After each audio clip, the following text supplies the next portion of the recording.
entrepreneurs, bakers, and weekend warriors. Y'all ever feel like taking payments at markets is a challenge?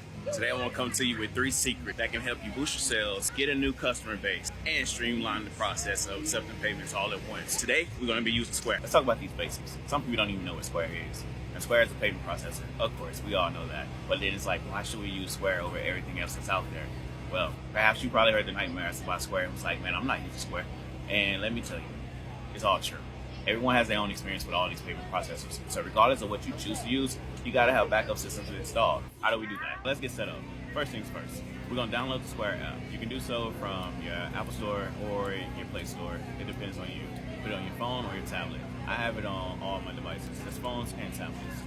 Next, we're gonna go ahead and create our Square account if you don't have one, so we can order our readers.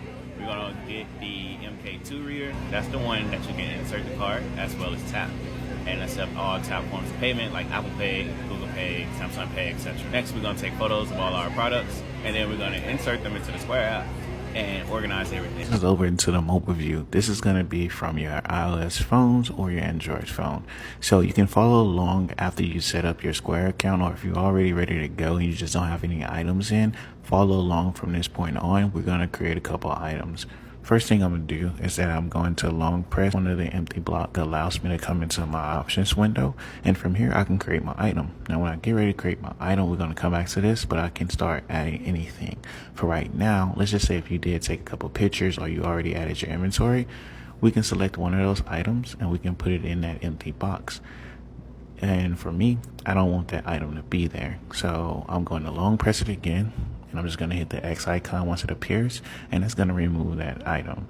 However, for you, once you hit done, the item is now on the top of your favorites page. As we move through this, we're going to long press the home page once again into one of the empty blocks, and this is going to allow us to come back into that edit window. Once we create this new item, we're going to tap new item, the icon. We can choose a color or we can choose a photo that we need to take, and once you do that, it'll allow you to set the photo from the camera. Once we back out in the categories, now we can set bestsellers, new in, just in, fall favorites, holiday favorites, V-Day favorites, whatever you want this category to be.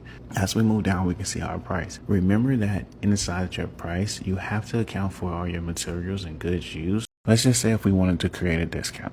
And this can be discounts that we're carrying over from our online store, or you can do in-person discounts. When you're in here, it's going to allow you to do a particular dollar amount off, a percentage amount off, or a variable amount or percentage off based on how much money they're spending or the percentage of the items that they put inside of the cart.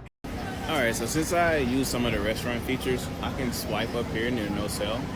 From here, it can turn to delivery, pick up, and for here. Because if I was working multiple devices, I can see things and leave notes for other people. As well as that if I'm taking notes of anything in here, I can come down here, and if I hit save ticket, I can save this ticket for later under someone's name. And there it is. If I hit tickets again, I can bring that ticket back, and there go my sale. But we're going to delete this ticket. We're going to avoid it and just hit error entry. Another thing is the taxes, right? If I see my taxes here, and let's just say I want to take taxes off the sale, I can tap taxes, hit no sale, hit delete, done, and there we are. And just as you've seen on the screen, if I need to put those taxes back, I just hit reset taxes, and they're back. Now, you don't have to do this per every sale after you take it off. If you take it off and you complete a transaction, the tax will be applied automatically to every transaction moving forward from there. Although, you do have to toggle it off after every transaction. You activate your taxes in your back menu inside of your service. Show me where this tax stuff at. Alright, so I'm already on my documents, right? Well, I'm on the main screen. I'm going to hit more. I'm going to go back to my settings, and I'm going to go to checkout, and then you see sales tax right here. Tap it. Yours will be empty. It's going to tell you to enter a sales tax, so enter your state sales tax. Mine here in Texas is $8.25. So I have that here, and I have it turned on automatically. So if I turn it off, it's going to be turned off at every sale. Then I'll have to turn it on every sale. So now that I have it turned on every sale, it's going to automatically add the tax every sale. And then I have to toggle it off. That's why I have to toggle mine off. Now we're going to go into our hardware settings from here. It's just the same as the phone app, so we're going to hit more. Get back here into our settings, tap hardware, and then we're going to find our Square readers. With the tablet, as you see, things are set up a little bit different. This is what I meant by our favorites menu. As you look at the top here, you tap those three menu dots. And so you can customize your favorites and you can name your columns and create new pages. So this has allowed me to create a page for our originals, our Christmas flavors, Thanksgiving, B-Day, seasonal rotations, as well as our gluten-free range. So we're gonna hit done right now. Tap the windows, you don't necessarily have to swipe, and you can just flash through them. So if I swipe right, we can flip through the pages and you can see all the different flavors. Or if you got countless different particular sections like your best sellers, limited times, short stocks, or flash sales that you're trying to get rid of. And then if you're doing any big goods and things like that, like we are, then you can have your seasonal flavors as well. And of course, the library works the same again. We have all of our items in here. We can start creating menu and items from here, or we can go to keypad, put in any custom amount that we're going to charge our customer, hit charge, and it's set to go. Now, as you see here, we have our Cash App option set at the top. That way, when you are accepting payments via Cash App, you can now take them inside of your Square. And this is way much easier because the moment you hit this, it already brings up a cash code that's attached to Square. So now the person just scans this from their Cash App and it automatically pays. There's no need for them to put in your cash code or scan your Cash App outside of Square. So that way it can prevent fraudulent transactions. That's one of the secrets. I gave it to y'all earlier. We have our cash. If we are going to take cash for this transaction, we just tap the number that we're taking, hit custom amount, and we can type in, say they gave us $3,000 bill. It'll do the math. All right, we can also send them a payment link. Say you had bad internet in the area. You'll tap send payment link. It'll generate a payment link for you, and you can share the link via text or anything like that. That way they'll get that payment link and they can pay if they have data but you don't.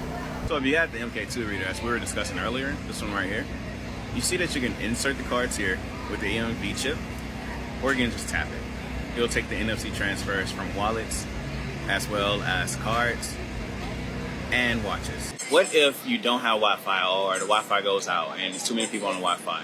That's fine. You can process the payments, and Square allows you to actually process those payments offline. What it's going to do is save the session, and then it's going to process them once you get the signal back. Now, this is the thing though. When this happens, you run the risk of missing that sale because sometimes someone may lock their card or they have a way to where they can cancel the transaction and not allow it to go through. So if you choose to take payments offline, which you can, you have to do so with discernment, all right? So you can offer it or you don't have to. It's totally up to you. Get the sale, move the product. If it's something like you're doing a flash sale or something that's like back-end product and just trying to get rid of it, process it. But if it's something like fresh baked items, freshly made, new arrivals and so like that, discretion. Number two, what if the Bluetooth just so happens to break up? Because while all this data is getting interfered with, so what if the Bluetooth crashes or it just stops working? This is what you do. This is the button that you're pushing right here. This is the button that you're gonna push. It's right on side the charger port. Hold it. This thing is going to light up. When it has green dots, it's no good to go. When it has orange dots, it's ready to sync with your device. So then you'll go into your Square, select your settings, go to your Square readers, and then hit connect. It'll find the device, and you're set to go. And sometimes you can just toggle your Bluetooth on and off, or you can toggle your Wi-Fi on and off, and it'll reconnect the reader, or it'll pick up the reader in a low reception area. Now, if the reception in the area is just trash, and the data is just whack for everybody, even yourself, and you're just getting low bars, low signals, don't try to connect the reader and don't fight it. It's not going to work. As long as you're talking a hotspot. So now this is our hack around that. Put any item in your cart and hit the charge button. Now on all Android and iOS phones, you can hit the tap to pay that's inside the Square app. You don't need any reader. You don't need any chipset or anything. And most likely your phone has data when your Bluetooth devices don't.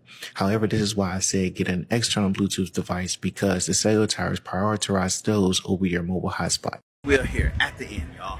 Secret number 3.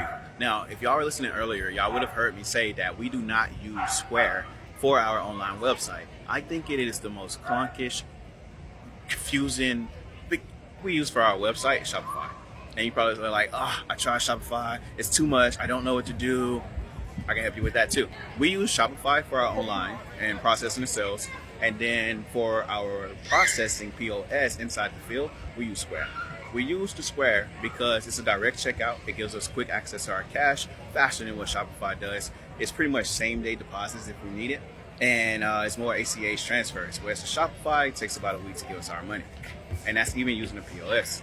So what this has allowed us to do is, because we're bootstrapping and we're not out here getting like these large loans and we don't have the cash, it allows us to have liquidity on us, or it allows us to have our money the times that we need it, so that we can re-up on inventory, so that we can go into new markets, so that we can buy new events, we can pay for ads, we can pay our collaborators and things like that. We have the cash.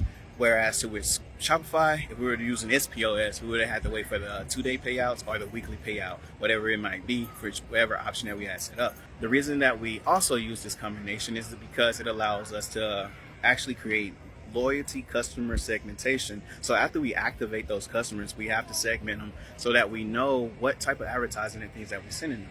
We don't want to be sending everybody the same thing. Now, with having the system set up like this, it is not straightforward. I'm not gonna lie. It's a big complication, especially dealing with the customers, because now I have to move customers from one platform and get them to the other. And the platforms do not talk at all, and no relations. And I'm not gonna get into using third-party things to try to make the platforms talk. We're just not gonna do that, okay? I wanted to drop this tip right here: collecting customers.